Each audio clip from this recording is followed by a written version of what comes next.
أعوذ بالله من الشيطان الرجيم بسم الله الرحمن الرحيم قد أفلح المؤمنون الذين هم في صلاتهم خاشعون والذين هم عن اللغو معرضون والذين هم للزكاة فاعلون.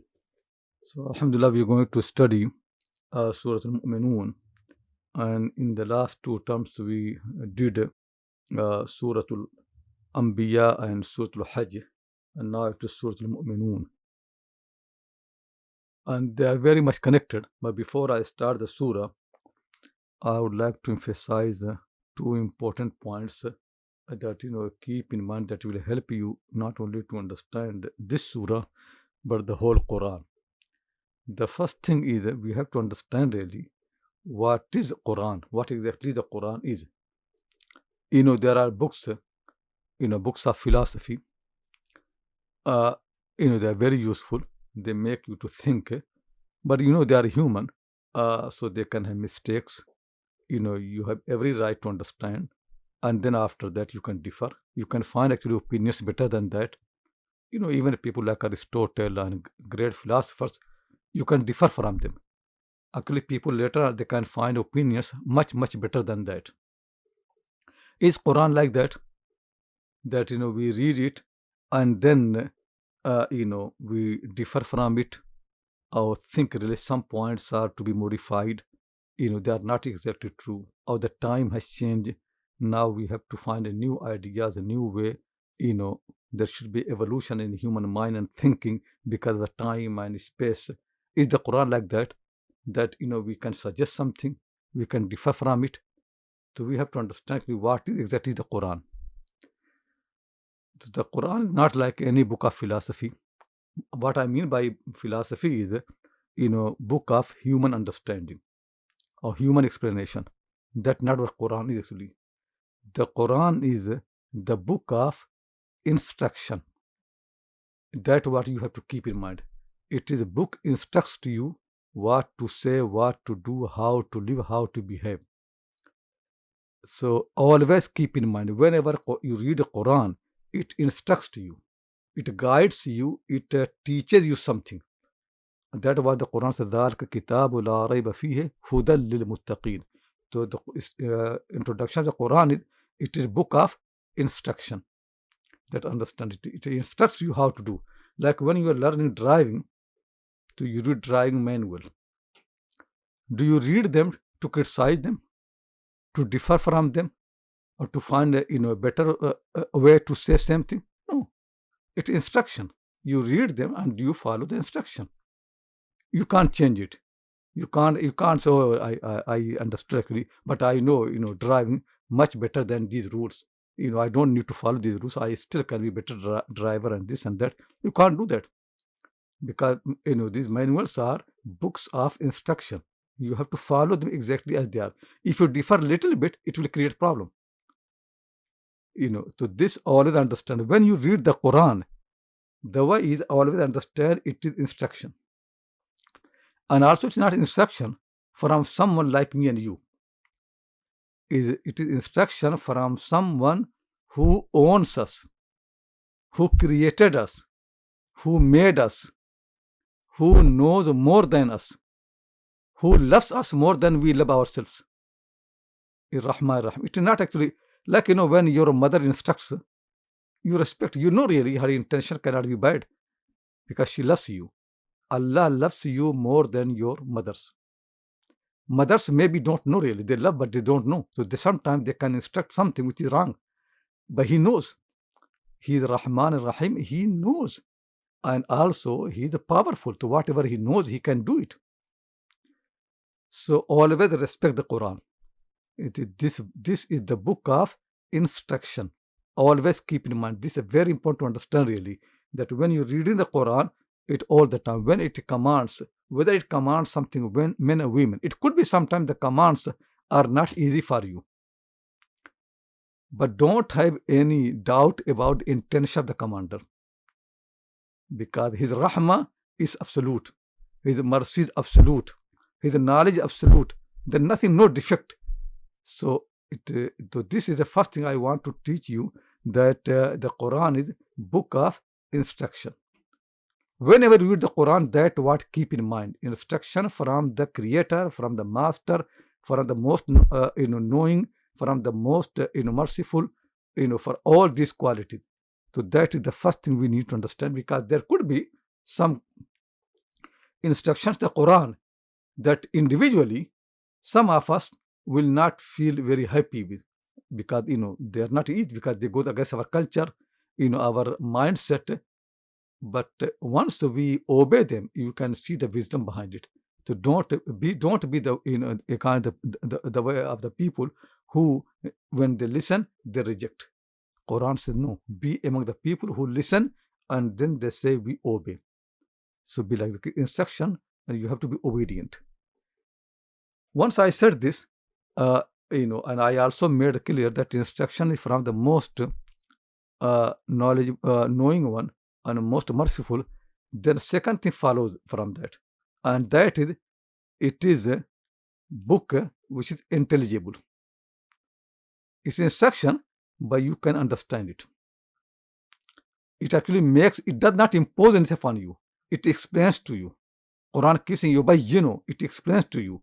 There are instruction like, manual, this driving manual. Do they explain anything? No, they just instruct. These rules, 10 rules, 20 rules, like the books of the fiqh. If you read a books of fiqh, Quduri, it just instructs. Do this, but they don't explain. Quran not like that. Quran respects your mind. Allah made your mind. He respects it. So he wants to make clear that all his commands are intelligible. You can understand them. You can make effort to understand them. But in the path of understanding, there could be sometime obstacles. Sometimes your culture, sometimes your time. So many things can, basically create problem for your understanding. You have to free yourself from those cultures, those norms, until you can understand the what is actually the meaning and the wisdom behind the Quran. It is very important to understand it is intelligible book. Not like many ulama, they teach the Quran, they don't explain anything. You have every right to understand it. It is intelligible. Allah has made like that. He made a human language so people can understand it. But nevertheless, there could be some points which you don't understand. It will happen, no doubt, really. And because people's mind different. Something can make sense to some people, and sometimes it will not make sense to other people. The people to whom it does not make sense, should they reject it? Should they fill their minds with doubts? No. They should make effort. They should believe, really, since it is from my master, my Lord, the one who loves me.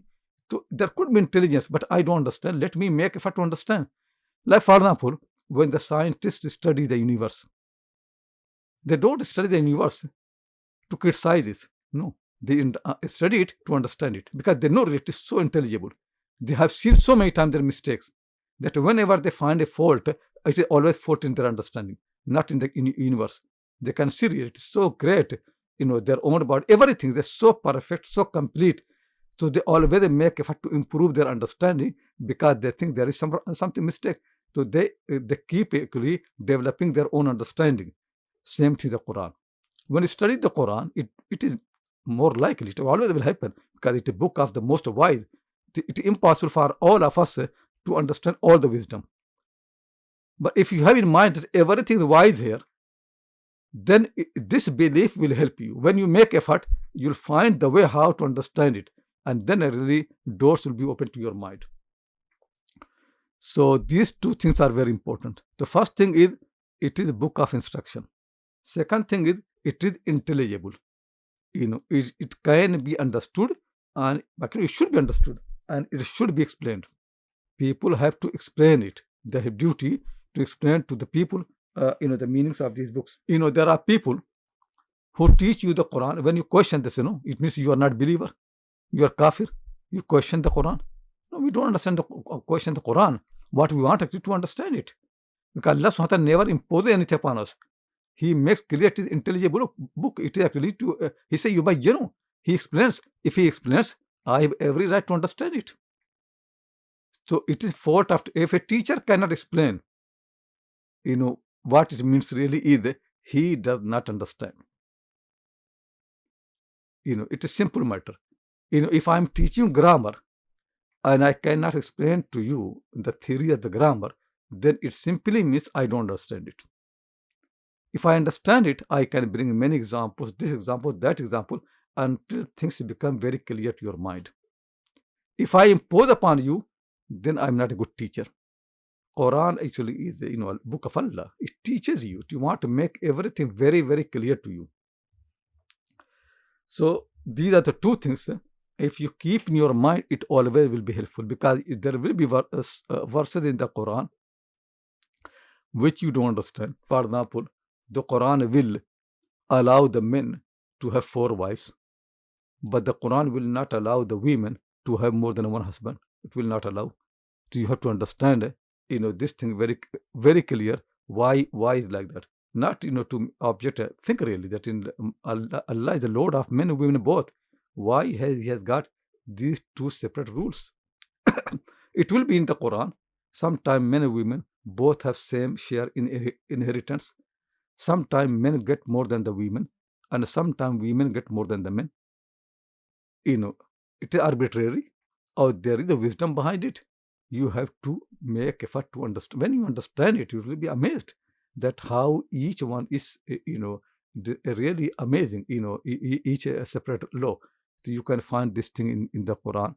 You can find in the Quran that men are allowed to have relation with their wives, and they also are allowed to have relation with their slave girls, which will come in this. That's why I made all this explanation. So for many people, it is not clear that how people can have relation with the slave girls without marriage. Why something like that has ever been allowed? Actually, many people even don't understand how the slavery could be acceptable. Anyway, so these are the things. It will come. So the way is not to reject it because it does not fit in your mind. The way is to make effort to understand it. And understanding 2 ways. One way is to elevate yourself to the level of the Quran. That's the right way. Make effort to elevate yourself, to raise yourself to the level of the Quran. Second way of understanding it, to lower the Quran to your own level. That's what most modern people do. They force Quran to mean what they want to mean. So they change the Quran, they corrupt the Quran. They never make effort to elevate themselves. Rather than what they do, they lower the Quran. So this corruption really. This is corruption. You don't make effort to understand the book as it is. So Alhamdulillah, once it is clear to you, it will be really very helpful. So when you read this surah, first thing the word comes here is the word falah. The word falah means, falah in Arabic language means, success. It also means to live in favor. That also falah means Arabic language. Arab poets have been used falah in all these meanings. Sometimes they use falah in the meaning of success. If somebody succeeds, they say aflaha. If somebody lives a very nice life, in luxury life, all the things are available, ni'mah, so they say aflaha, aasha bin ni'mah. He lives in all these favors.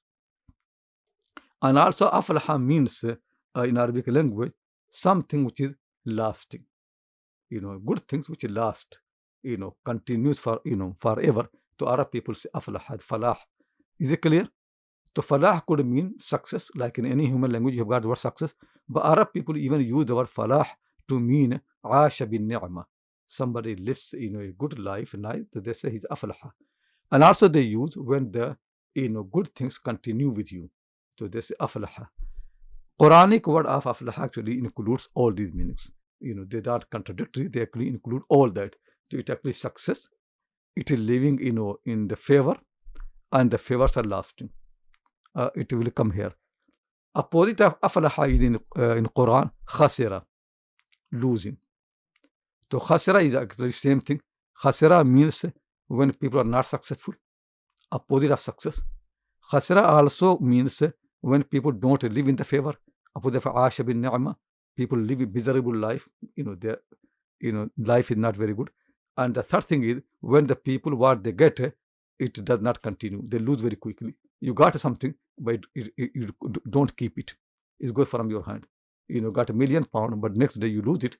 So it is not success, it is khasira. So is it clear? To aflaha had 3 parts meaning, same khasira. Khusran had, like Quran says, innal insana wal asr, innal insana lafi khusr. You understand the things when you look into the opposite meaning all the time. Actually, that is one way of thinking, actually. That how the Quran encourages people to think. That how the scientists also make effort to think.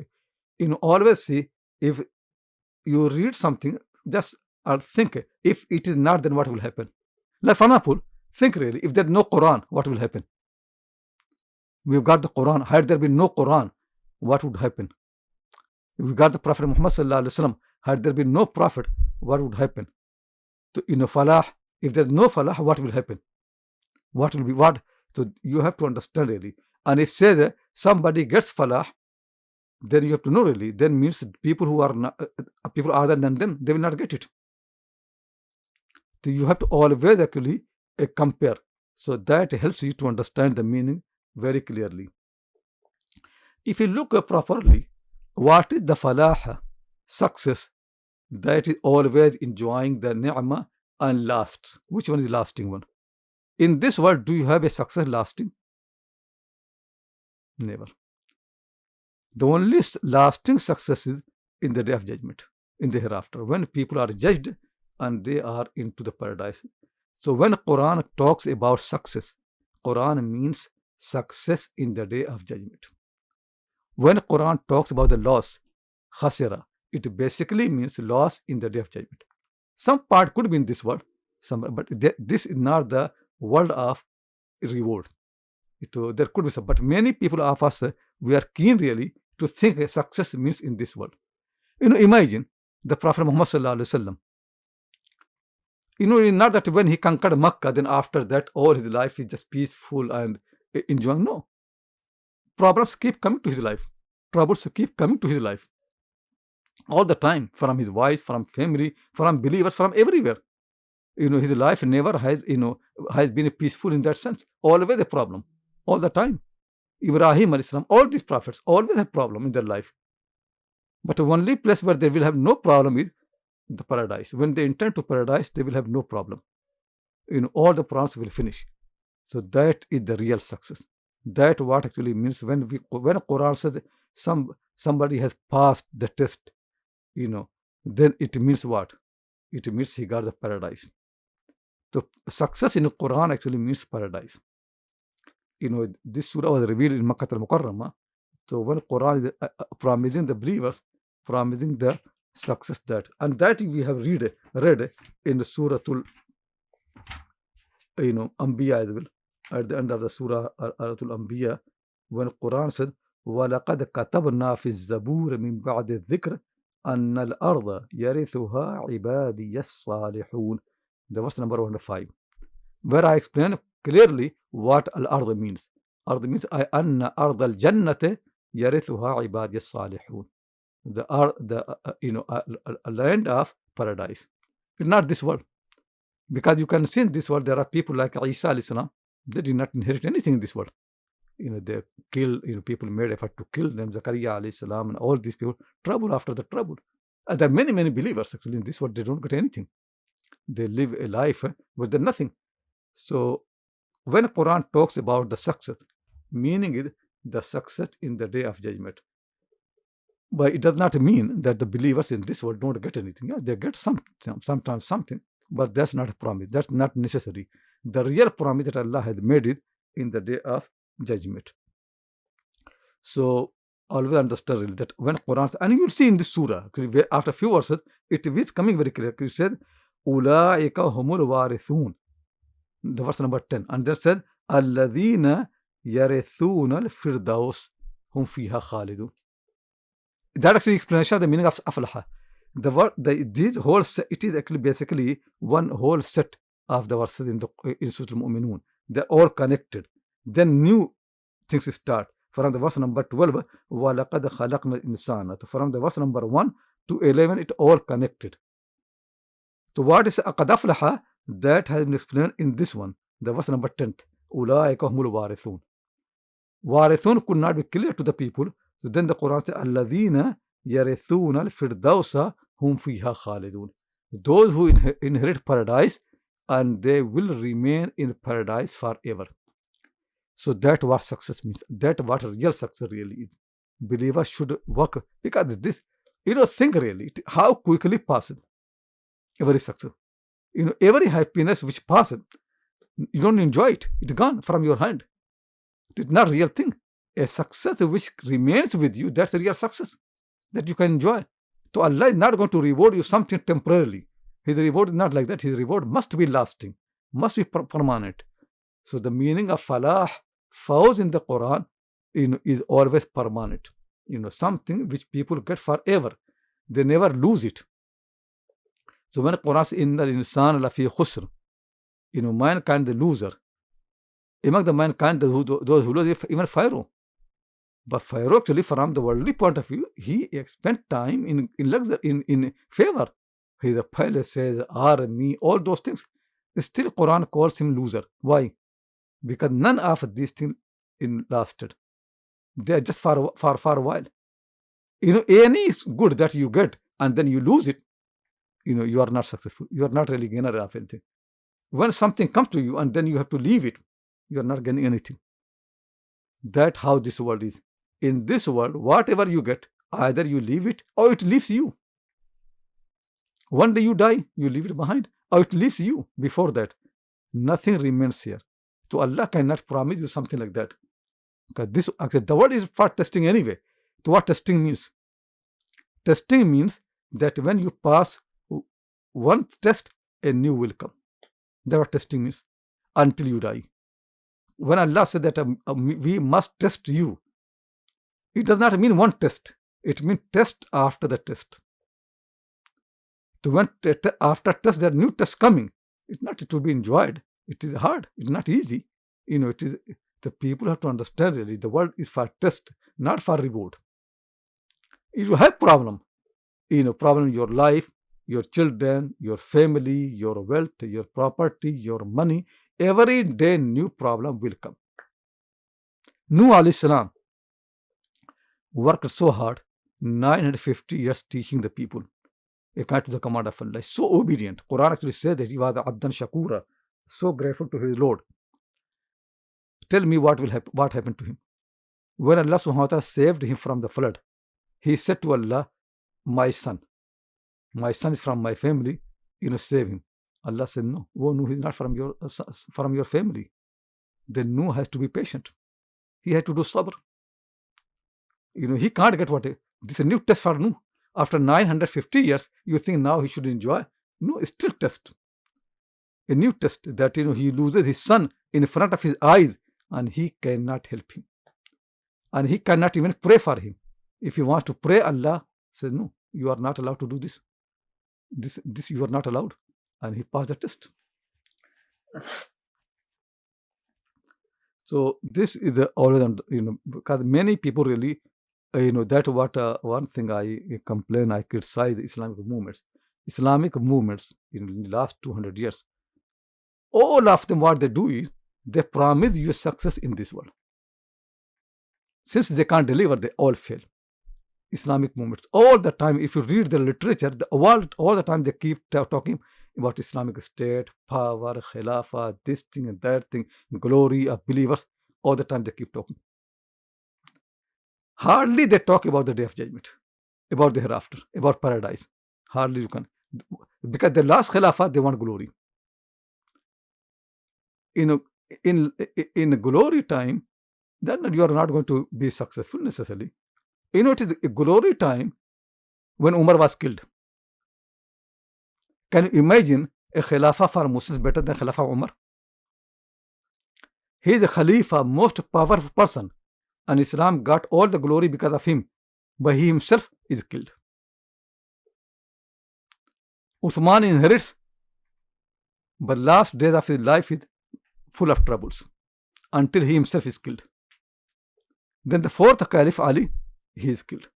And in the time of Ali, Muslims have a war, civil war twice. And not twice, many, many times. And they killed each other. It all the time the glory. If you think you get Khilafah, you'll be peaceful, this is not true. New test will keep coming. Abu Bakr Siddiq, the first caliph, his son Muhammad ibn Abi Bakr was not only killed, he was killed. Then they put him in the belly of a donkey and they burnt the donkey. That's how he was punished. Muhammad ibn Abi Bakr, Muhammad the son of Abu Bakr Siddiq, the brother of Aisha anha. That's how he was killed. Just imagine. So if people think that Islam can deliver the success that you want in this world, then Islam is a failure. It didn't happen really. All the time, trouble after trouble. Even Sulaiman alayhi salam, who the most mighty king, best king, he lost his kingdom. Quran mentions he lost his kingdom. One time happened, he lost. To try to understand the meaning of the falah and khusran. And second thing is where Muslims also keep making a mistake is when it says qad aflaha al-mu'minun. Mu'minun are successful. So we think we are successful. No, not we. It is mu'minun. Who are the mu'minun? It is about the companions. They are the mu'minun. Now, if you become like them, you are successful. But we are not like them. Look at their quality. None of them, we don't have any quality. So when you read the Quran, وَأَنْتُمُ الْأَعْلَوْنَ إِن كُنْتُمْ مُؤْمِنِينَ, the people think it is for us. Not for us. We are nowhere nearer to that. Look really how much our mind is full of the problem, doubts. Do we do what Quran said? Read any verse of the Quran which promises success. Then look in the qualities of the people who get success. Do you have those qualities? Now read these verses. Quran says believers are successful. Those have these qualities. Look really, none of these qualities we have got. And still we think we are successful. Success is not connected with a name or identity or title that you are called Muslim, you are successful. Success in the Quran always connected with qualities. If you get those qualities, you are successful. If you don't get them, even if you are born in a Muslim family, you are not successful. So when Quran says mu'minun, mu'minun is not name of a tribe, not a name of a generation. Mu'minun is an attribute, a quality. Iman is a quality, not aqidah. It doesn't say that if you believe in the aqidah tahawiyya, you are successful. Not aqidah tahawiyya. Not that you read aqidah tahawiyya, you get successful. Or aqidah wasitiyya by Ibn Taymiyyah. Or any book of aqidah you read, you get successful. Nothing. Or aqidah Ahlus Sunnah wal Jama'ah. Or I'm Deobandi, I'm Barelvi. Nothing like that. Nothing. No Barelvi is successful and no Deobandi. Success is not with Deobandis or Barelvis or this aqidah or that aqidah. It is actually mu'minun. Always understand the qualities properly. Don't exaggerate about yourself. Next thing is that all in these surahs, wherever you read Quran, talks about the success, about paradise, about the reward. The first major quality Quran always talks is the people who pray, prayer all the time. أَذَلِكَ الْكِتَابُ لَا رَيْبَ فِيهِ هُدًى لِلْمُتَّقِينَ. And who are they? الَّذِينَ يُقِيمُونَ الصَّلَاةَ. Those who establish the prayer. Wherever you read the Quran, that is the first thing you find, the prayer, salah. Without the salah, nothing is there. All the time. You cannot imagine really, people don't have salah and they are successful. You can't find the Quran. Quran never mentions like that. Actually, Quran mentions people who entered to hellfire, reason is because they don't pray. Quran said that people who are in hellfire, they will be asked, Ma salakakum fi saqar. Ma salakakum fi saqar. Read Surah Al-Muddathir. The verse number 41 and 42 in Surah Al-Muddathir. The Quran said about the people of paradise, they will be jannatin. They will be in jannat, gardens. Yatasa'aluna 'anil mujrimin. They will ask each other what happened to the criminals, people who were very powerful in our time, people who used to run the world and rule the world and go everywhere in the world, so much power. What happened about them? So they will ask, found out, oh, they are there in hellfire. And first they will ask, where's the Modi, where is this person, where is all these people, powerful people, where they are. They can't find them in paradise. So they will find that they are in hellfire. So then they will ask them, oh, you people had so much power. Ma salakakum fi saqar. What made you to enter into hellfire in this burning condition? What will they answer? قالوا لم نكن من المصلين. They say we were not among the people who used to pray. That identity of the believers. Because belief you cannot see, iman you cannot see, but salah you can see. So instead of saying that we are not among the believers, they will say we are not among the people who used to pray. لم نكن من المصلين ولم نكن نطعم المسكين. And we did not feed the needy people. That they were they say. It is very, very important really to have a iman without salah. It does not exist in the Quran. Mu'minun, they don't pray. It is not in the Quran. Not pray. Actually, neglecting the prayer is a big punishment. The Quran says, "Alladhina hum an salatihim sahun." The people who are entered to hellfire are those who neglect their prayers. They don't do it properly. That should be done. To salat. This is very important, really. The salat. Then it is not enough, really, that you do salah just physically bowing and sajda and reading the Quran, as we people do really. When people learn the prayer, they say how many further in the prayer, say Allahu Akbar, read the Quran, do ruku, do sajda. Actually, in the Quran, if you do all that, still you neglect the prayer. Still your prayer is not accepted. The Quranic prayer is something different. It is really, spirit is khushu. What khushu means? Khushu means calmness, properly, and which comes from the fear of Allah. So this is a very important, really. It is not only Islamic. According to all the clever people and the great philosophers, if you ask people, what does it mean, what a virtue is? Tell me what a virtue is. Something good, fadila, something which makes you virtuous in the eye of the people. What is a virtue? For example, if I'm passing by the street and my money drops, a poor person gets the money and he buys food. Will you call me virtuous person? Because of my money somebody got food? No. Nothing. Nobody will say really. Sometimes could happen really, by accident, somebody benefits from you. It can happen, but it does not make you virtuous. Virtue always comes when you intend to do virtue. Your will to make it, not just out of desire. For example, I'm a very rich person, like people in Middle East, that the many rich people, when the guest comes, I heard that they used to slaughter whole camel. So nobody's going to use whole camel. So they eat little bit and they throw, rest of that. And then some poor people come and take some of those, meat of the camel. Will you say that this rich person is virtuous? No, he threw it quickly. People benefit from that, but he did not intend to benefit anybody. Not a virtue. Virtue always comes with your intention and effort. All the time. Whether it is Islam or non-Islam, all the time this.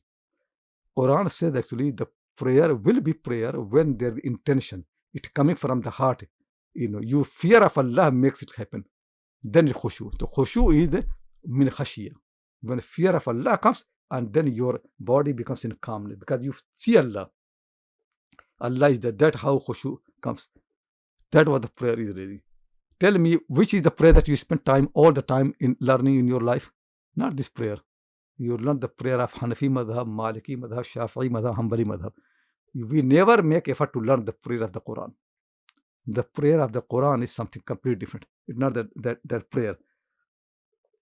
So after all these meanings, now let's come to this surah. So this surah is very much connected to Surah Al-Hajj. It's the same thing because in the same period of the time in Makkah al-Mukarramah, it has been revealed. And meaning is very clear. To warning to the Quraysh. That, clear warning that if you don't listen to the Quran, don't obey the Prophet, then they are going to be losers. And punishment is going to come. It is warning to the Quraysh that was very clear in Surah Al-Hajj. And also, the warning implies the good tidings for the believers. In this surah, this good tidings has become the first thing to be said. The warning is also coming, but the starting point is this thing. So basically, it's connected to the last point of the Surah Al-Hajj. Now read the verse number 77 and 78 of Surah Al-Hajj. Just before that, you can see really, it all connected to this. So the verse number 77 is Ya ayyuhalladhina amanu irka'u, command, instruction. Irka'u wasjudu. What is irka'u wasjudu? Prayer. So instruction is pray. Wa'abudu rabbakum. Then more general worship all the time. Waf'alul khayra. All the goods that come here in detail that made. If you do this, what will happen? La'allakum tuflihun. So more likely you're going to get falah, success, if you do all that. So that what has been made very clear. And then coming wajahidu fillah haqqa jihadi, all the details are there until the end of the surah. So falah is there. Now, if you look in Makkah al-Mukarramah, who are the people who pray?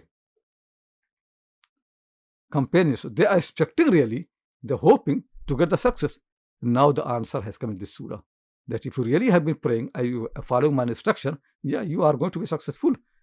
The beginning of the surah is connected to the end of the Surah Al-Hajj. And even actually, the end of Surah Al-Mu'minun is the same thing, very similar. If you look at the end of Surah Al-Mu'minun, the verse number 117, and then 118, وَمَنْ يَدْعُ مَعَ اللَّهِ لَهًا آخَرَ لَا بُرْهَانَ لَهُ بِهِ فَإِنَّمَا حِسَابُهُ عِنْدَ رَبِّهِ إِنَّهُ لَا يُفْلِحُ الْكَافِرُونَ. Beginning said who are successful, and end of the surah said who are not successful. Is it clear? So it all connected. Basically, it makes the surah coherent and like one unit. The starting point is who are successful, and ending point is who are not successful. And in Surah Al-Hajj, the warning was very beginning, and end became who are what can make you successful. Now this surah makes who are those people who will be successful. So that's how it starts. It said, قَدْ أَفْلَحَ الْمُؤْمِنُونَ. In Arabic language, when you use the word qad, try to understand why Arabs use word qad, what they mean by qad. Sometimes you are expecting something. So if things happen as expected, then Arabs will use the word qad. You are expecting, it happened.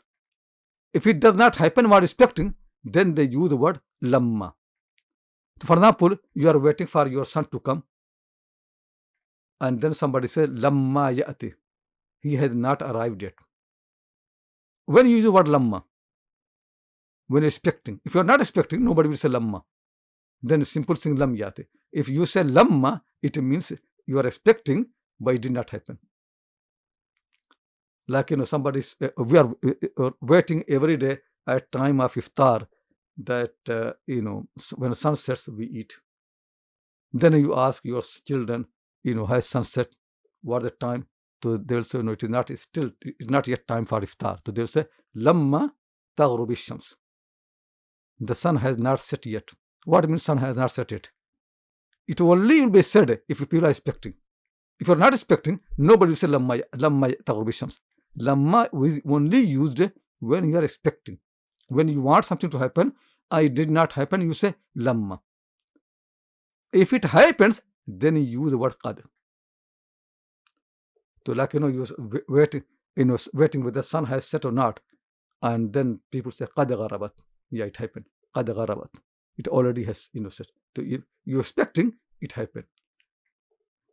So there was expectation really. Because when the Quran says in the Surah Al-Hajj that you do become successful, now believers are looking really that whether we are successful or not, we pray, we do all those things. So do we get success or not? So their expectation, their hope, that is there. So believers were really, so imagine really when they get this verse, how happy they will be. Companions can read their own life in the Quran. Because it's coming to reveal to them. That's how the Quran said it increases faith. It consoles them. It brings content to their heart. because they have been struggling. And when he says the believers have become successful, then they also know really that unbelievers are not successful. So by saying this, Quran actually also consoles in other way that these your enemies who you think they have power and they punish you and they bring all trouble for it. Don't worry, they are not successful. They don't have success. You have the success, they don't have success. So Quran does all that very clearly. So قد أفلح المؤمنون. Believers are successful. And as I mentioned to you, successful means really proper success. Success where they live in the ni'mah, favor, and it remains for all the time. That success is unimaginable on the face of the earth. It's unimaginable. It never lasts. People don't get for lasting success. It's impossible. Actually, any reward for the believers less than paradise is not a reward. Believers will never be happy with any reward less than paradise. Other people can be happy.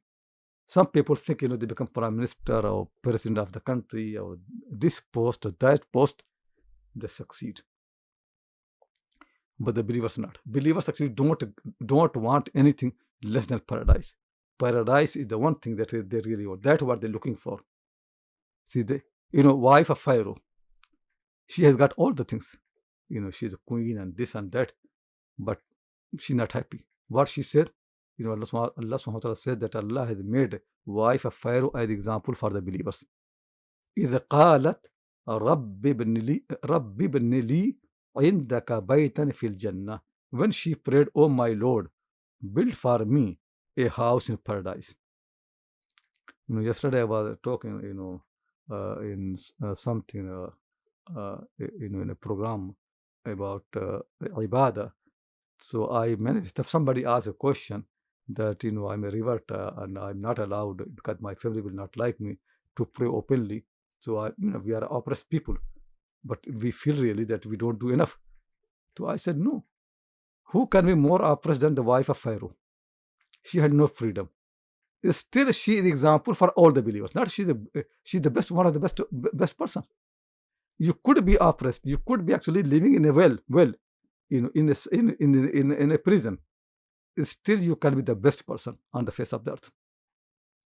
Your success is not actually judged by your space. No, the space that people get is nothing really. Allah looks at your heart. That has its real space. So try to understand really that in any condition, wherever you are really, whether you live next to a mosque or you live in a place where you are not allowed to enter to a mosque, both are same in the term of the success. Somebody living next to Haram Sharif can go to hellfire. And somebody living in China far away from Haram, they can go to paradise. Actually, Iqbal says in one of the poetic verse that I was surprised that Qurashi people are, he just make poetry, lying in the Batha of Makkah, they're sleeping. And I saw the Chinese putting ihram and they're walking from China to come to Makkah.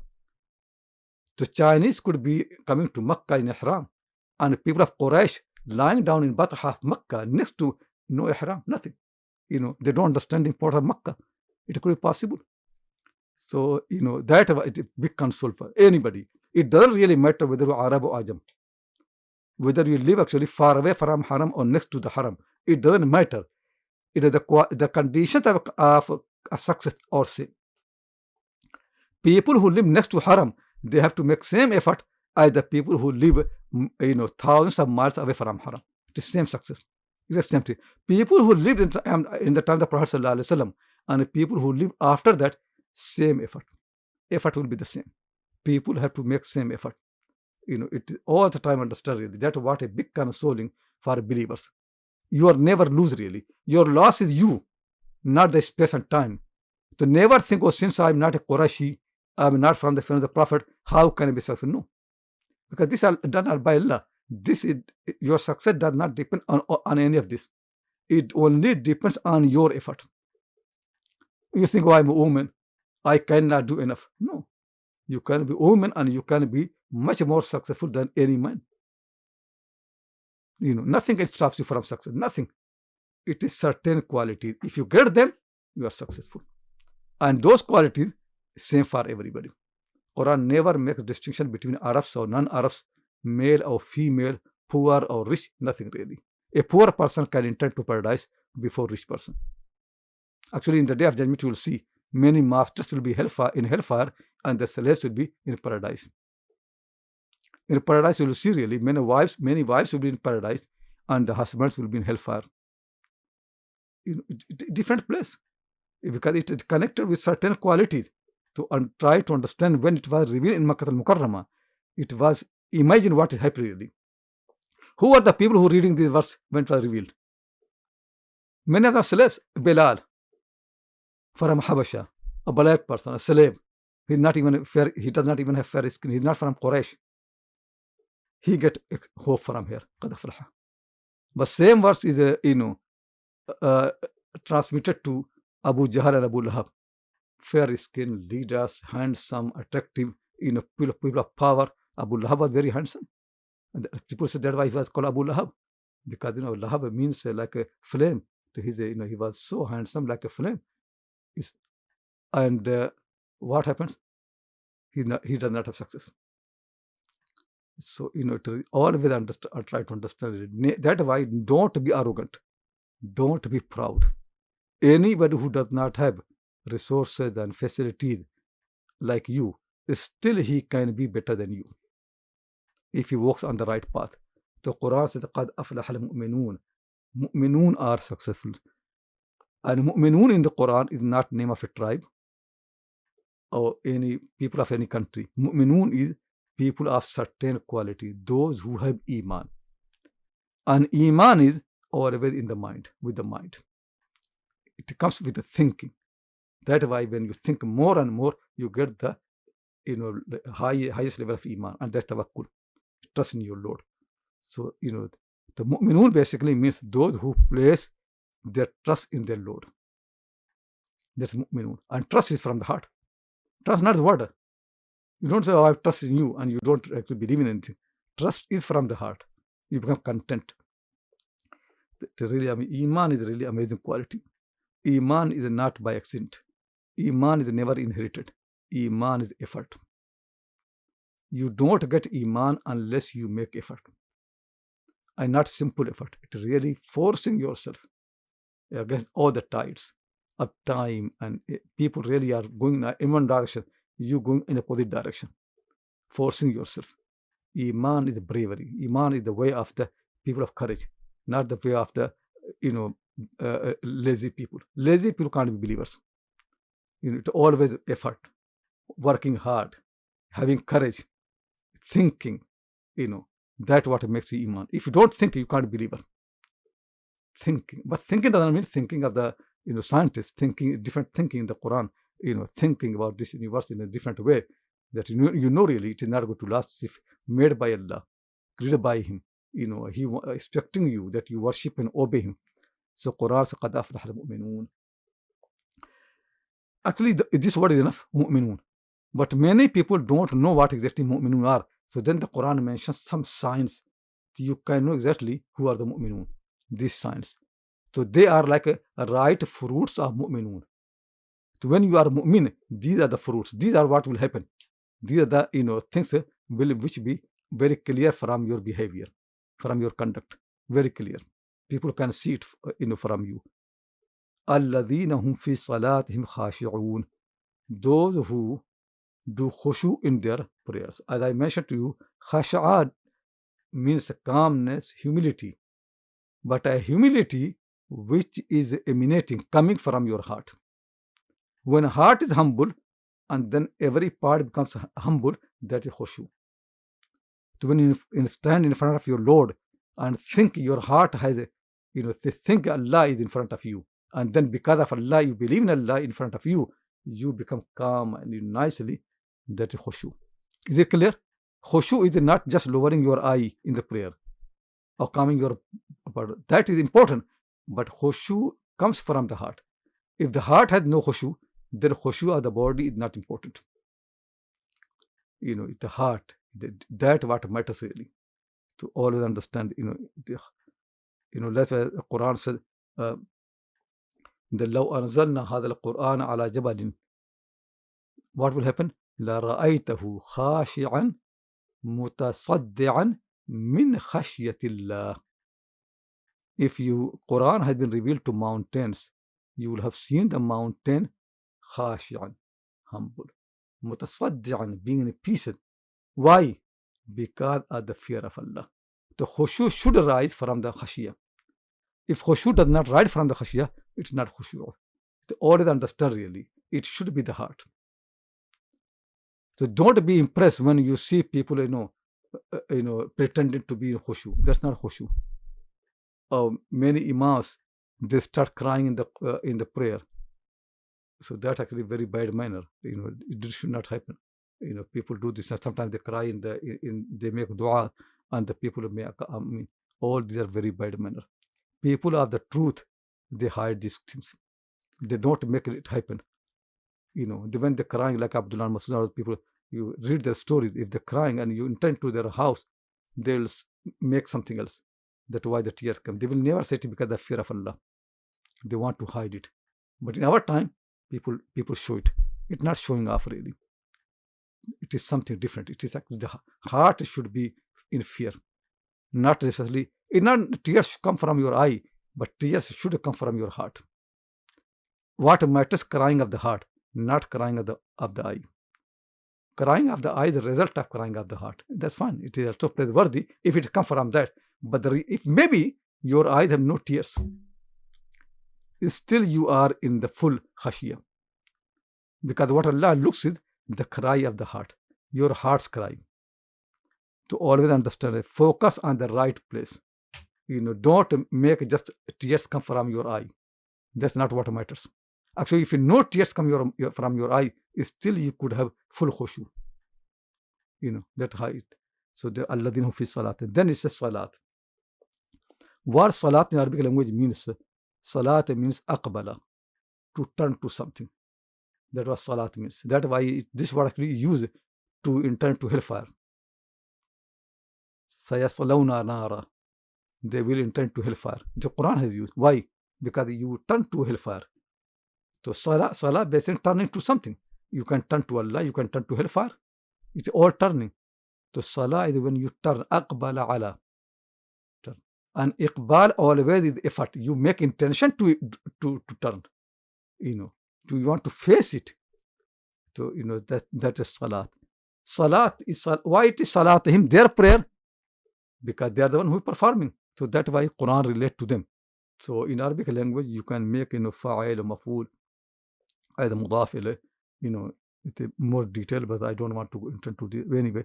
So alladhina hum fi salatihim khashi'un. They are the people who have khushu in their prayers. Very importantly, it's such an amazing thing. This one, source of all good. Now see, really, there are Muslim leaders in the world. They don't pray. So they're not Muslim, really. There are Muslims, nearly 90% Muslims, don't pray. Leave the khushu, they don't pray. Are they successful? Now we're expecting success. How can we success there? If even people don't pray. The first sign of success is salat, not only salat, khushu in the salah. And people even don't pray. If you read in the books of the fiqh, the punishment of not praying, you will be shocked. According to Imam Ahmad Hanbal rahimahullah ta'ala, and many others, if somebody, leaves one prayer intention, does not pray, he becomes a kafir, and it becomes obligatory on the Muslim state to kill him. One prayer. According to Imam Shafi'i, he is not kafir, but obligatory that he should be killed. Imam Shafi'i said. Imam Hanifa, who is easiest in this matter, what he said, he does not become kafir. He does not need to be killed, but he should be arrested and put in the prison forever until he repents and the signs of repentance become very clear from him. Then he has to be released. So according to easiest madhab in Islam, according to Hanafi madhab, 90% of Muslims should be in the prison. Is it like that? Tell me. Read any book of the fiqh you find. According to easy opinion, if you take Imam Ahmad Hanbal's opinion, then 90% Muslims are not even believers. So when Muslims say that we are 1 billion people in the world, according to Imam Ahmad Hanbal, you are not even a believer. They should be killed. And now if Muslims are being killed in the world, we are complaining. Actually, if you have Muslim state, that will go to happen anyway. So when you are looking for Khilafah and all those things, the first thing will happen, this is going to happen, 90% Muslims will be killed. That will go to happen. And Imam Shafi's opinion actually same, maybe not a kafir, but killing is the same thing. So actually, according to most jurists, 90% Muslims should be killed. It's only Abu Hanifa, one madhab, which said they should be in the prison. Tell me, see where we are really. According to our own law, that will going to happen. When Yusuf Alaihissalam's brother Binyamin was arrested because they found something, so he asked, his brothers, "What is your law? How do you punish a thief?" They said the punishment of the thief in our law is that he should be kept. So then Yusuf said, "Okay, we are going to follow your law. We are going to keep your brother." So he followed their law, and he kept him. If actually a government in the world says we are going to treat Muslims according to their law, we are always Islamic law. So if Indian government says, okay, we are going to implement Islamic law on Muslims, just think really, if Modi is clever, that's what he should say. He said that for Hindus, Hindu law, and for Muslim, Islamic law, we are going to implement Islamic law on Muslims. And then according to Islamic law, he says, okay, I'm going to follow Hanafi opinion, because most Indians are Hanafi, 90% Muslims in the prison. If he makes them in prison according to Hanafi madhab, what will happen? Just that was, if he really is clever, that's what he should do. He should say, Muslims are very keen for Islamic law, and I am defender of the faith in this country, Muslim and Islam and Hindu faith both. For Hindus, Hindu religion, and for Muslim, Islamic religion, I am going to implement Islam on Muslims. Then 90% Muslims in the prison. That will happen. 90%. Now there are very small number in the prison, but if Modi implements Islamic law, then 90% Muslims will be in the prison. It's not something exaggerating. Look actually in this Islamic book of law. Look in the books of Islamic fiqh. That's what you get. So 10% actually are only out. Even these 10%, Quran does not say they are successful, because Quran does not say it enough that you pray. You have khushu in the prayer. So tell me really, among the 10%, how many people have khushu? Actually, most time even imams don't have khushu. So hardly anybody has khushu. So basically, according to the Quran, no Muslim is successful. You could have actually billion population, whatever you can say, but truth of the matter really, we are not successful. This really is what is worrying for us. So look in the Quran. This book is your mirror. This is the book on the day of judgment. Judgment will happen in the light of this book. If you want to judge about yourself in the day of you know what will happen to you in day of judgment. Don't worry, you can know now. Just read the Quran and see. Exactly will happen same thing. What Quran says to you here, that what will happen to you in the day of judgment. Exactly. Anybody can judge himself with this book. Exactly. Allah is not going to change the judgment. Judgment will be according to the book. This book will be the criteria. In the day of judgment, everybody will be judged according to the Quran. Quran will be brought, and people will be judged according to the teachings of the Quran. If I want to know what is my place in the day of judgment, I should read this book. I will know exactly. It's really very worrying. When Quran said, when Allah said in that Surah Al-Hajj at the end, that Allah said, Ya ayyuhalladhina amanu irka'u, iman, again iman, irka'u wasjudu.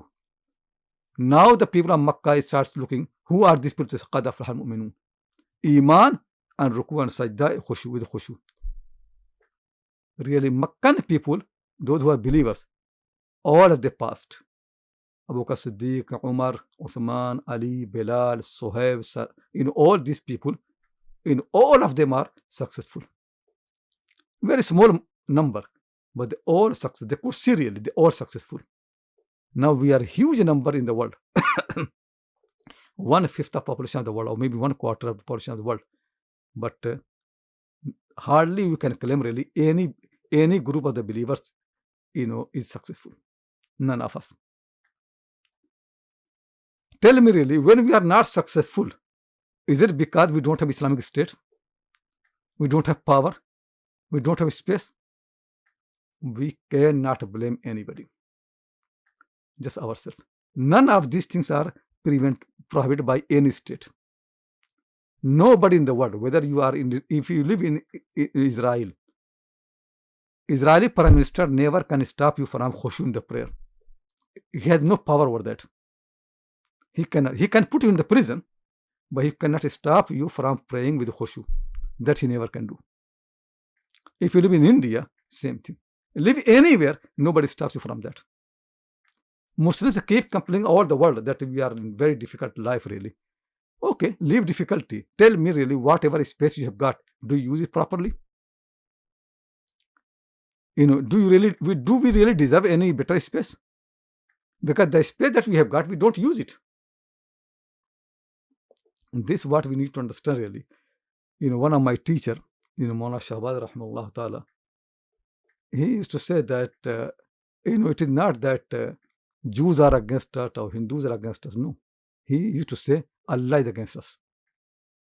Sometimes he using Jews to punish us, sometimes Hindus, sometimes this people, sometimes it's Allah who is against us.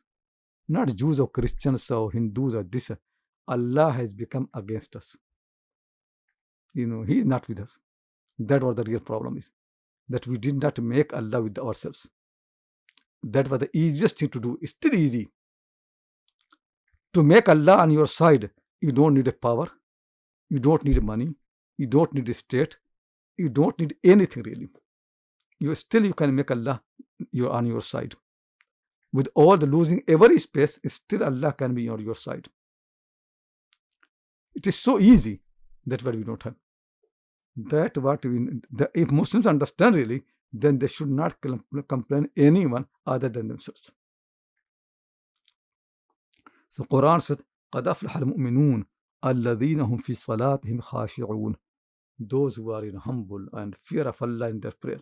Tell me really, the people who have fear in the prayer, what they do? Do they go and listen music and participate in dancing club? They attend the clubs and dance there. Do they do all these things because they have khushu in the prayer? What will happen to them? Nothing really. They never can waste their time. Their heart will not be there. It's two opposite things. People who enjoy being with Allah subhanahu wa ta'ala, they can't enjoy being with evil. It's impossible. Then it never can happen. You can't enjoy that. It is like forcing yourself out something. And that's how Allah has made this world. Things are opposite. Salah and lagwa. Salah and these things, they're opposite. They can't be together. It's impossible. Like there are people who kill their times. They say, we don't know how to spend our time. Don't have anything. They have so much time.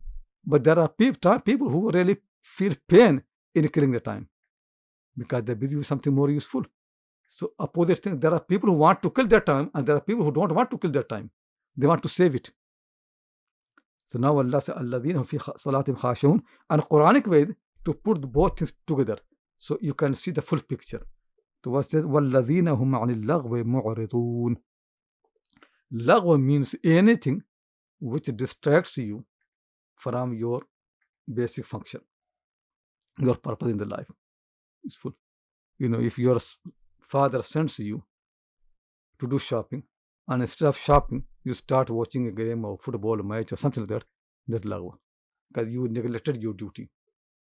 So lagwa is when people neglect their duty and become attracted to something else. That's lagwa. Anything. That the Prophet ﷺ said that when Imam is giving a speech and people play with their clothes or with pebbles in the mosque, faqad laga, they did lagwa. And if people speak in the mosque during the khutbah, they did lagwa. And if somebody speaks and you say don't speak, you also did lagwa. The Prophet said the people who stop other people from speaking during the khutbah, they also did lagwa. Why? Because when you're speaking, you are also distracted. You are not listening. You also are distracted. This understand really that what lagwa means. The lagwa is any distraction when it happens. So when people are this prayer, humility and all those things, they can't be in lagwa. Two different things. Actually, you feel that you're losing something. That alhamdulillah, sometimes I feel like when I see people backbiting, it comes very quickly to my mind that whatever we are behind, we are losing. It can't be. Your prayer will set you, don't do this, because it's two opposite things. It can't be together. You can't enjoy backbiting. If you understand fasting, you never can enjoy backbiting. It looks very ugly. You can see pain in the heart if you really know the fasting. The Quran says, وَالَّذِينَ هُمْ عَنِ اللَّغْوِ مُعْرِضُونَ. أَعْرَضَ means to turn away.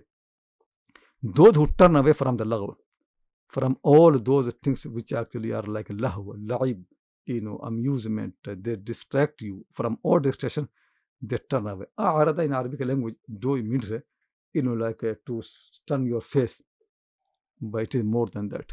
Because sometimes Arab people use a lighter word, but they mean the extreme effect. So if somebody does turn his face, meaning it, he hates you, does not like you, just want to. That is, if somebody says, oh, this person, when he passes by me, turns his face away from me. It's not simple just turn his face away. It means that he hates me. So when Arab people say somebody turn away from me, his face, what do they mean? Just turning the face? They mean that he hates us. He dislikes me. That's what meaning is. Imagine if you have a friend and your friend passed by you or turned his face away from you. Are you going to take it lightly? You will think that he hates me. Because when people love you, they want to see you, they want to talk to you, they want to spend time with you. Turning the face away, it simply means hatred. Tell you. So sometimes the Quran uses the word which looks lighter, but it's not lighter. It's a very, very deep word. Like sometimes Quran says Allah does not love those who are wrongdoers. It's not simple thing, people say, okay, somebody does not love me, it doesn't matter, it's still fine. No, does not love means he hates you. That's what the meaning is. Because he has to love. If he does not love you, then he hates you. So when it said that the people who turn away from the love, meaning it, they hate it. There's enmity between them and between love. They can't enjoy the love. It's impossible. They can't spend time on that. They don't this understand it. Now look at the comparison of Prophet in Makkah al-Mukarramah. If you want to understand these verses, look at the people about whom this has been revealed. It's a simple matter. If you don't understand the meaning, look really what they used to do in Makkah. Now look in the life of Abu Bakr Siddiq. What did he do in Makkah? He said, oh, according to Ibn Hazm al-Zahiri, people are allowed to listen to music. I follow Ibn Hazm al-Zahiri. Did Abu Bakr Siddiq follow Ibn Hazm al-Zahiri in Makkah al-Mukarramah? Just think really. Actually, Ibn Hazm al-Zahiri himself did not follow himself. If you read his books, he said really, he said that the people who have any understanding of the knowledge, they cannot enjoy music. He allows music, but he himself actually said they can't enjoy it because they will see the time is killed. They can't kill their time. Even Ibn Hazm al-Zahiri did not follow his madhab. He allows people to, because he does not want to make difficult for the people. But look at Abu Bakr Siddiq, Umar, Uthman, Ali, Khadija, what they used to do in Makkah. What was their life? If you want to know these verses, look at them. That's what it means really. That's how great believers are really. Every moment of their life is so precious. They can't make it wasted so quickly. I am emphasizing these points really because these few verses are so dear to my heart. It is 11 verses of Surah Al-Mu'minun. I want to become deep in your mind as well. That when you read them, this is the first surah I read with my teacher, Maulana Shahbaz. So I always keep mentioning to you his name, and he's so great scholar, such great scholar. First thing I learned from this surah. I don't remember exactly everything what he taught, but he spent a lot of time when he was teaching us this surah. This is the first surah he taught us. This surah is really amazing. Every single thing is important. like mentioned instruction, like saying to you that if you're praying, then you turn away from the law. Don't spend. Become like Abu Bakr Siddiq. Become like Khadija. What they did in Makkah. وَالَّذِينَ هُمْ عَنِ اللَّغْوِ مُعْرِضُونَ وَالَّذِينَ هُمْ لِلزَّكَاةِ فَاعِلُونَ. Those who did zakat. Now this is a very unusual way, because before that, if you look anywhere in the Quran, like last surah, when it says aqimu salata wa atu zakata, give zakat. Now the Quran here said, does not say those who give zakat. Did the Quran say like that? Here Quran says those who do zakat. It is a new way of saying of something. Now look really what means doing something. Fi'l. What fi'l means? When it is said that somebody does something, it is another meaning. So zakat has two meanings in Arabic language. First, let's understand the meaning of zakat. One meaning of zakat is, ayn, means the money that you spend the path of Allah, the zakat. The zakat. One meaning of zakat is the effect of that, or maybe the real source of that, purity of the heart and purity of the mind. Zakat means purity. Zakat, that is, zakat means what? Purity. So zakat could be the money that is spent in the path of Allah, that one part, one for, in every 100 pounds, 2 pound 50p, in 1,000 pounds, 25 pounds, that is zakat. But another meaning of zakat is deeper than that, and that is purity of the soul, purity of the heart and mind. Fi'l, doing something, used for the second one. Those who do the purity are not for the zakat. They don't say doing. Nobody says it. You say pay, give. You don't say doing. Fi'l comes always for the meaning. When the word fi'l is used, always used for the meaning, for the hadath, for the meaning. So when somebody said that somebody doing zakat, meaning is he purifying the heart. The Quran went directly to the effect of the zakat. Means they spend money like khushu. Fi salatim khashi'un. Quran did not only say the perform salah. What Quran said? Khushu. The same thing for zakat. Quran did not say they pay zakat. Quran went deeper than that. The effect of zakat. They pay zakat in a way that their souls are purified and clean. So that if you don't do that, you only pay money, then this verse is not for you. This verse is not only for the people who pay zakat. This verse is for the people who pay zakat and then they are clean, they are pure.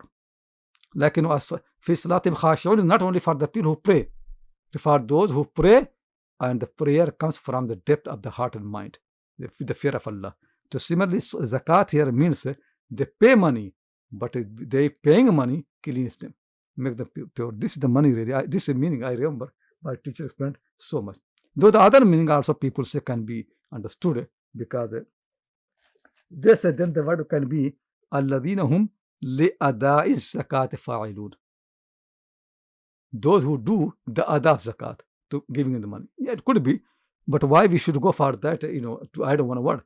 If zakat fa'ilun can be good meaning. Those who give the zakat. This is very importantly that what meaning in both things, the prayer and the zakat.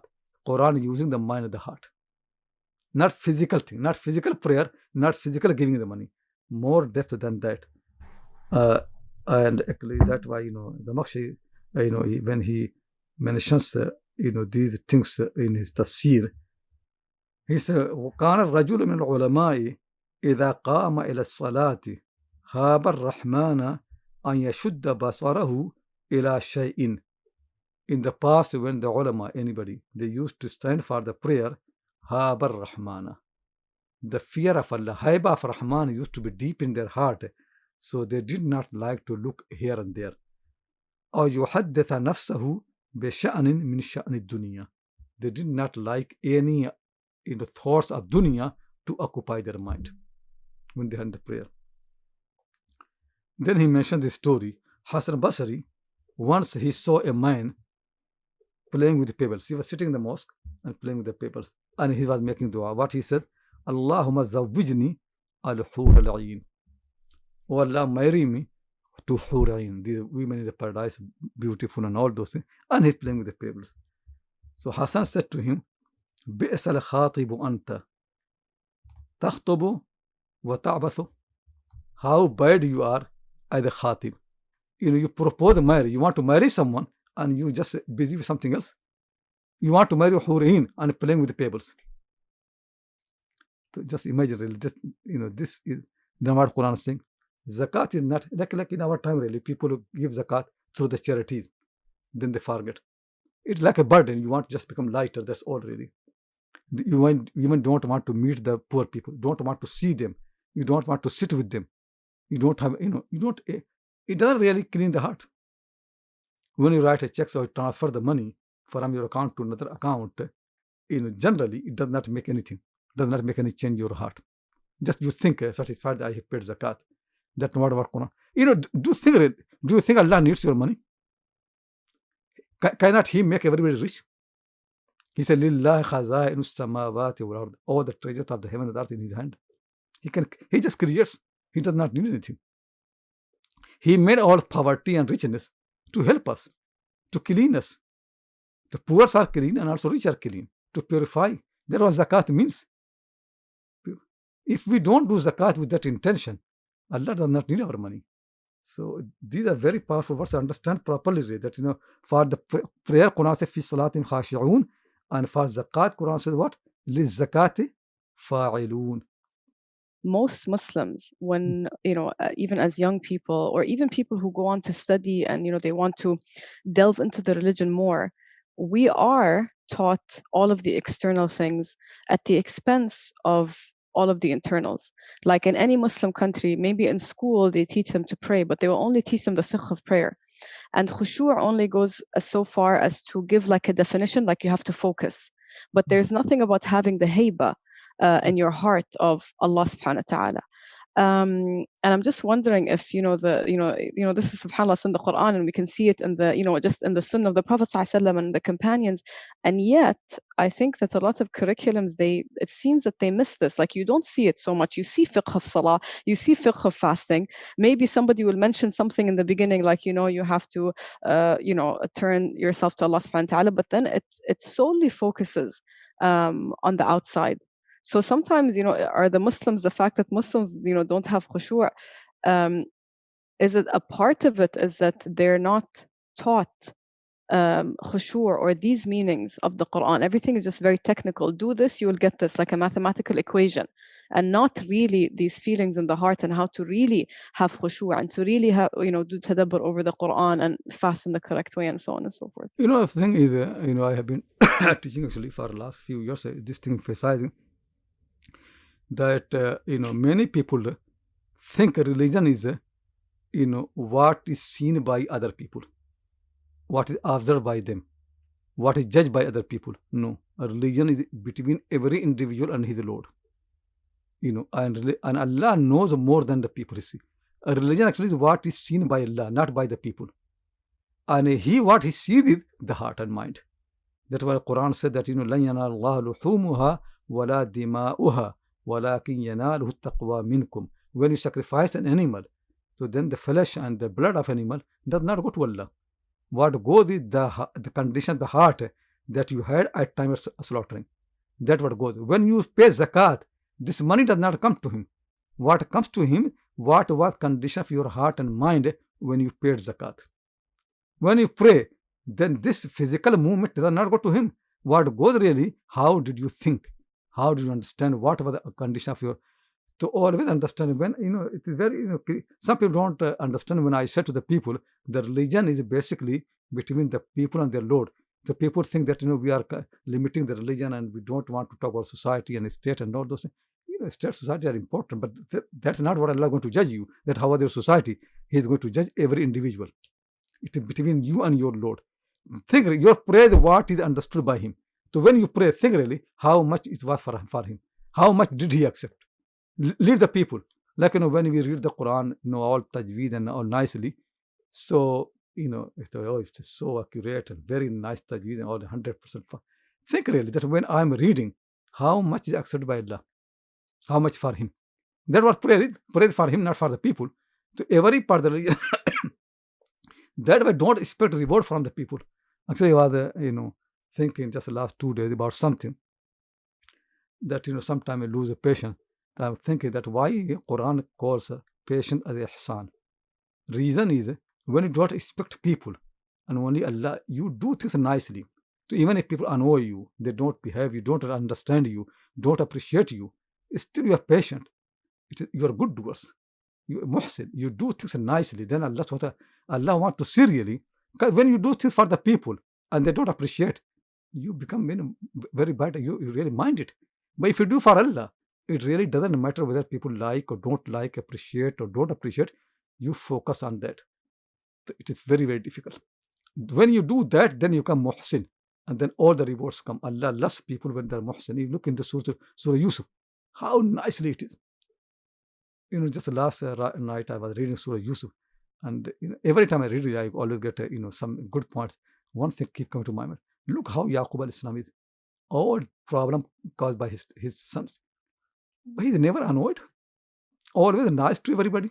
Nice to them. Always advises them nice way. Does not take any. You cannot see from his speech he's angry with them. Nothing. Yusuf al-Islam got all these problems from his brothers. But when they came to him first time, he's so nice to them. So nice, and he wants to help them. Nothing there. That's what ihsan means really. That you do things so deeply. So that's why Quran said it's not easy. The people just say you're a believer. To create good qualities always big challenge. Very, very tough really. It's not easy. So you're right really. What we're learning is the religion of the fiqh. Fiqh basically is for the society. That's what fiqh means. Because they want to organize the society, so they want prayer and this, and if people go to the mosque pray, then Abu Hanifa say you are not in the prison. Then Imam Shafi say you are not going to be killed. But they are not. Fiqh is not to judge whether you are going to paradise or hellfire. That's Quran. Fiqh of Abu Hanifa and Malik and Shafi does not guarantee you any paradise. No, it is not for that purpose. It is only for society. The laws are for society. In the society, now you are Muslim. You have this, this interest, that interest. You are respected like that way. But in the day of judgment, this is not enough. It's not enough really to really sing something else. That's why even people don't go for jihad, they could be written as mujahid in the eye of Allah. Because their heart is something different. They wanted to do, but they could not have means. There could be people who are not shaheed, but they are shaheed in the eye of Allah. And there could be people who are shaheed, but they are not shaheed in the eye of Allah subhanahu wa ta'ala. Because what Allah looks is something much more different. He rules the mind and the heart. He wants that mind and heart to be absolute, in absolute slavery to him. You're right.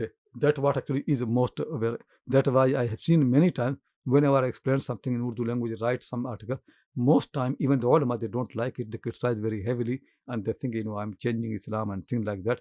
So it is not easy. All of you need to learn and start teaching that. Even if people don't like you, it will grow. You teach one person, that's enough. I'm writing an article last night, just came to my mind. It's an Arabic language, and the title is "La tuhawwil al-arda jannati wa nahara." Don't transfer the earth into gardens and rivers. People think, I want to make an Islamic. Don't do this. I'm just writing. Just do one thing. Change yourself. That's all. Don't change the world to become paradise and gardens. And so I written "La tuhawwil al-arda jannati wa nahara wa murujan wa azhara." Don't make all flowers and all those things. Just what you need really is something else. That's what Allah wants. Allah does not want you to transfer the world, into paradise. He just wants you to change yourself. That's all. In the day of judgment, you're going to be asked about yourself. That is the most difficult. Talking about the whole state of Khilafah, it is very easy. Talk does not lead you anywhere. What matters is change yourself. Even actually people who talk about Khilafah, if you live with them, you can see how bad they are. Because they don't have sabr, they don't have patience. Nothing is there. They never focus to make their own quality. They focus on the talking and articulating all these things, but never the real things. But anyway, you said nice thing, but then we have more duty. If you see all the teachers are teaching something differently, we need to teach the way Quran wants us. So each one of you, when you come to the class, that's what you need to do really. Learn it and then teach like that. And each one of you can make a difference, on yourself and also people around you. Don't worry, the rest of the world. Don't worry. Just worry about yourself and a few people around you. That's all. The Prophet ﷺ, he used to narrate stories, Arab stories to his wives, mothers of the believers. What is really difference between laghu and something which is not laghu? Between laghu. Laghu, okay. Yeah, the laghu is when something distraction, distraction, distracts you from something. When you have family, Allah subhanahu wa ta'ala has made you have a duty, another duty for other people, to make them happy. Because happiness brings, many good qualities that people. So the Prophet sallallahu alaihi wasallam, certainly not really. His life was not about stories and this and that. But the way Allah has made you, you can't sustain things like that. So sometimes you have to have some entertainment, which can help people to become more active. So the Prophet ﷺ, in order to express his love to his voice, he used to listen to, this hadith has come different way. Hadith in Bukhari that Aisha narrated the story and the Prophet was listening, and Nasai that the Prophet said the story and Aisha was listening. Maybe anyway, the Prophet said the story, so that when you respect people, be nice to them. Sometimes you read poetry, sometimes some of these stories, and they also have good meaning. All these stories, they are entertainment, but at the same time they have good lessons. So they actually also build you. So people need that. What is a recreation? People need to have something lighter in order to do more work. So you need to have rest, like sleep. You sleep, then you wake up and work hard. So sometimes stories and poetry. So companions used to listen to poetry, Arab poetry, even the mosque. That they used to help them. Even Sufyan Thawri, people like that. Sometimes they used to have some something like that, poetry, and then after that they used to work, hard. That's how human being is. But when you have poetry or storytelling, just as your way of life, not in order to have some rest and then do work, like Indian people. To the story of Hamza in Arabic language is 1 page. Do you know in India how it is? 46 volumes. Story of Hamza in India. It all existing. One of my friend, he wrote a dictionary of these 46 volumes, in few volumes, or two, I don't know how many, just dictionary of that. So it is always just entertainment that, after, because the people after Isha, they did not have a job. So somebody will sit on the stairs of the mosque of Delhi and tell the story. And all the people of Delhi are gathering there, listening to the story. When he died, then his story started from where he finished. To all Hamza's story. Just making up any story from anywhere they fit in there. So this is what Islam never likes. People say the music is allowed. Why? Because the Prophet allowed duf. Look at it. Duf was a very tiny bit in his life. Now you want to make a duf part as your life. If you pray 2/3 of night and you do Battle of Badr and Uhud, and then you enjoy duf, we'll allow that. But you don't have Battle of Badr, no Uhud, nothing, not only duf in the life. Because you say follow Sunnah. So this is not Sunnah. The Prophet did not have life around duf. His life was all the things. Duf was very tiny in his life. And when I see really people going outside and putting the musical things in their ear, I feel really that how much wasting their time. They could do so much when they're walking, but what they do. So anyway, so that is telling it. Actually, when you have rest in order to do more work, that's not laghu. But if a laghu becomes your life, then yeah, it is certainly laghu. When the khutbah for Jummah is listened to from home via a microphone or speaker system by women, for instance, who don't attend prayers, does remaining silent and abstaining from law apply, since prayer for Jummah can't be joined from home? Yeah, if people are listening a speech of someone at home, they are not part of the prayer or congregation. It's not the same thing. It is basically the Prophet used to give a speech on every Friday. It was every sentence was meant to the audience because it was instruction. They have to listen. Now, certainly, when we listen to so many speeches, they are not directly for us. Really, you can pick something from here and there. So in that once, sometimes you start talking to someone of this, it's not same haram. It when the people used to come to the mosque, sitting there listening to him, then every sentence they have to attend. They can't miss anything because that he has prepared. He wants to teach something in there. But now people actually sitting in England and they're listening to a speech of Haram Sharif. The Imam there, he's talking about some other context. The people are so much confused really. The real problem of the world now is, I realize, is disorientation. We have become disoriented. we really are not focused. We don't listen to the people who matter to us. You can listen to any speaker. You don't know the context. Nothing known to the people. People basically don't belong where they are. They walk and they talk to someone 1,000 miles away. They are not in that space. Somebody is sitting next to you in a train, but he is 1,000 miles away from you. People are disoriented. Your children are next to you, but they're on their mobile phone talking to their friends, you're talking to your friend. None of them are oriented. They're disoriented. They're not together. They're not in the same house. This is a very bad, these speeches actually harm a lot of people, because you listen to speech out of context. That speech is not meant to you, but you listen, and then you take wrong lessons, wrong thing.